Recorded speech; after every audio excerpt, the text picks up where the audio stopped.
We just got back from being surrounded by 80,000 people for 5 straight days. That's right, we survived DragonCon.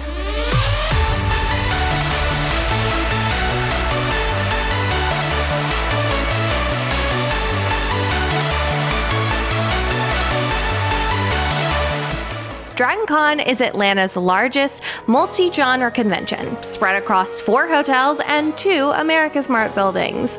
It's not officially confirmed, but at this point, DragonCon feels like it's becoming one of the biggest conventions in the Southeast. Think MegaCon or Holiday Matsuri in Florida, but with an even bigger footprint. So if you've ever been curious about going to DragonCon and wondered what it's really like, buckle up, Buttercup. We're about to take you through the good, the bad, and the beautifully chaotic. When I see you dancing, I know you're a Dan. It's some kind of magic. We both know it right away. I came here to party, don't want it to end. Getting real ecstatic. We both know it right away. When I see you dancing, I know you're a Dan. It's some kind of magic. We both know it right away. I came here to party, don't want it to end. Getting real ecstatic. Justin and I got extremely lucky this year. We snagged a room at the Hilton Atlanta, one of the 4 host hotels.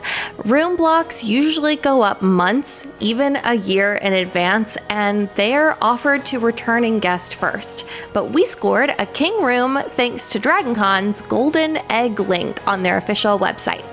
Check-in was smooth, the front desk was fully staffed, valet was hustling, and since we packed light and even brought our own cart, getting to the room was a breeze. Wednesday night was basically a pregame at DragonCon. People are already out and in cosplay. The vibe is building, and yes, we even stumbled into the full T-Rex parade. Thursday morning, registration at the Courtyard Grand opened at 10 a.m., but to our surprise, they started letting people in early. We only waited for about 45 minutes this year, way better than last year's 2-hour line in the blazing heat. Once our badges were secured, I got into costume, our friends joined us, and we kicked things off with a photo shoot at Hardy Ivy Park by the Carnegie Library Monument. It's a fantastic spot for pictures. There are often scheduled group shots there, so be respectful, wait your turn, and you'll get some great shots.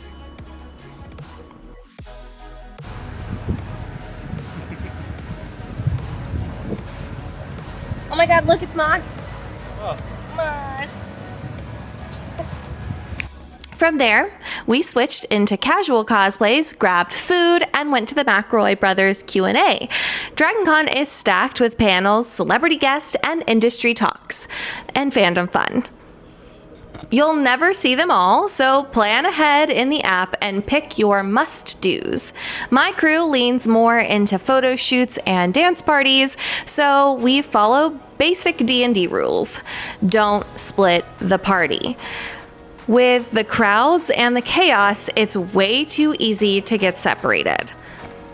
Of course, on Saturday, we split the party. Justin and I had friends visiting for the day, so the girls went to Casey Renee's How to Build a Hoop Skirt class, while the guys went to the famous DragonCon parade. The class was incredible. Casey is such a good teacher, and we even got to sew mini hoop skirts on our Burnett machines donated by the Atlanta Sewing Center. Smoothest machines I've ever touched. Meanwhile, the parade, one of the biggest highlights of the whole weekend, it kicks off Saturday at 10 a.m., but people hold spots hours in advance. Think Disney parade rules. It usually runs about an hour, and it's absolutely worth seeing at least once. Afterwards, we regrouped and braved the vendor hall. It takes up all 4 floors of the America's Mart building too, and if you plan to go, be ready to wait. The line can stretch 2 to 3 blocks and loop through a parking garage. Once you're inside, it's overwhelming in the best way. 4 floors of everything geeky you could imagine. My advice, know which vendors you want to see ahead of time. Otherwise, you'll end up wandering aimlessly through what honestly feels like a war zone. To be honest, most of DragonCon feels like a war zone, but in the most fun way possible.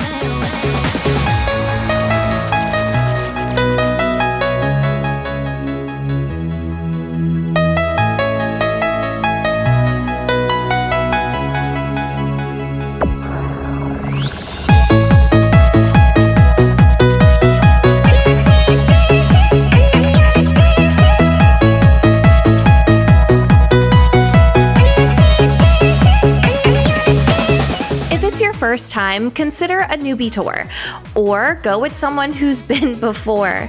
Talk with your group about what you each want to do, because you'll be walking 7,000 to 10,000 steps a day. The crowds and the noise can be a lot.